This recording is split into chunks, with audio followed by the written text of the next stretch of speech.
अंमली पदार्थाची वाढती तस्करी आणि तरुणांमध्ये वाढत चाललेली व्यसनाधीनता ही चिंतेची बाब असून याविरोधात व्यापक जनजागृती आणि प्रभावी उपाययोजना राबवण्याच्या उद्देशाने आनंदवन व्यसनमुक्ती केंद्रातर्फे नशामुक्त भारत अभियान राबवण्यात येणार असल्याची माहिती केंद्राचे अध्यक्ष डॉक्टर अजय दुधाणे यांनी पत्रकार परिषदेत दिली। 26 जून हा जागतिक अंमली पदार्थ सेवन व अवैध वाहतूक विरोधी दिन म्हणून पाळण्यात येतो। या पार्श्वभूमीवर या मोहिमेची सुरुवात शुक्रवार 26 जून 2026 पासून पुण्यातील मराठवाडा महाविद्यालय येथे जनजागृती आणि पोस्टर मोहिमेद्वारे करण्यात येणार आहे। या पत्रकार परिषदेला प्रकल्प समन्वयक निलेश शिंदे उपस्थित होते।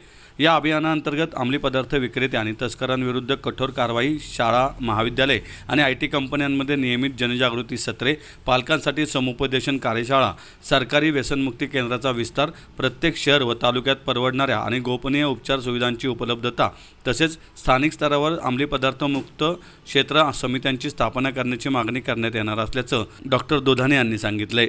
याशिवाय गणेशोत्सव मंडळे, स्वयंसेवी संस्था आणि स्थानिक नागरिकांच्या सहभागातून सामुदायिक देखरेख व्यवस्था उभारण्यावर भर देण्यात येणार असून संशयास्पद हालचालींची माहिती सुरक्षितपणे देण्यासाठी निनावी हेल्पलाईनची सुविधाही उपलब्ध करून देण्याची मागणी करण्यात येणार आहे।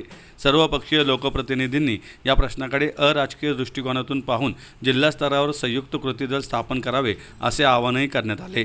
सध्या महाराष्ट्रामध्ये जी व्यसनाधीनतेची आणि त्यात खास करून अंमली पदार्थांचं व्यसनाधीनतेचं प्रमाण निश्चितपणे वाढताना दिसत आहे आणि पुणे हे विद्येचं माहेरघर आहे का व्यसनांचा असा प्रश्न पडलेला आहे। त्यामुळं आनंदवन व्यसनमुक्ती केंद्रामार्फत आम्ही नशामुक्त भारत अभियान या अंतर्गत वर्षभराचा ठोस कार्यक्रम आम्ही चालू करतो आहोत। जनजागृती असतील, पथनाट्य असतील किंवा लेक्चर्स असतील, वेगवेगळ्या सेक्टरमध्ये अगदी गणपती मंडळापासून ते IT कंपन्यांपर्यंत, कारण सगळ्यांकडे प्रबोधन होणं आणि जास्त गरजेचं आहे।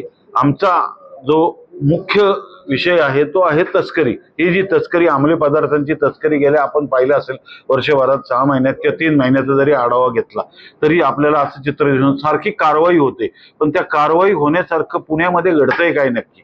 या कारवाई का करावी लागते? एवढ्या मोठ्या प्रमाणात ड्रग्ज येत आहेत कुठून? ते ट्रॅफिकिंग कुठून होते? त्या निमित्तानं 26 जून हा जागतिक अंमली पदार्थ सेवन व अवैध वाहतूक विरोधी दिन आहे। त्या निमित्तानं आम्ही ही मोहीम नशामुक्त भारत अभियान सुरू केलेलं आहे आणि त्याचा पहिला प्रवास जो सुरू होतोय तो 28 तारखेला मराठवाडा कॉलेज ऑफ कॉमर्समध्ये आम्ही पहिला जनजागृती विद्यार्थ्यांमध्ये, पालकांमध्ये, वेगवेगळ्या सेक्टर्समध्ये आम्ही जनजागृती सुरू करत आहोत आणि त्याचा पहिला टप्पा सुरू होतोय तो 28 तारखेपासून।